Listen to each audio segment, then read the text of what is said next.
Shoes जेव्हा आपण cleaning करतो तेव्हा आता हे शूज मी ठेवलेले आहेत, बॅगेत घालून ठेवले होते. आता हे शूज जे आहेत ते असे स्वच्छ निघालेले आहेत.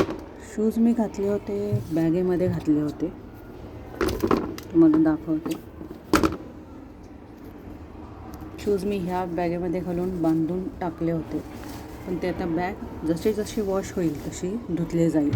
आता ह्या बॅगेत घातलेले हे शूज तसेच आहेत. हे बघा, जे शूज आहेत ते काढते, ते स्वच्छ निघालेले. शूज कधीही असे बॅगेत जर बांधून टाकले तर ते इकडे तिकडे होऊन त्याचा बॅलन्स जात नाही आणि स्वच्छ निघतात शूज.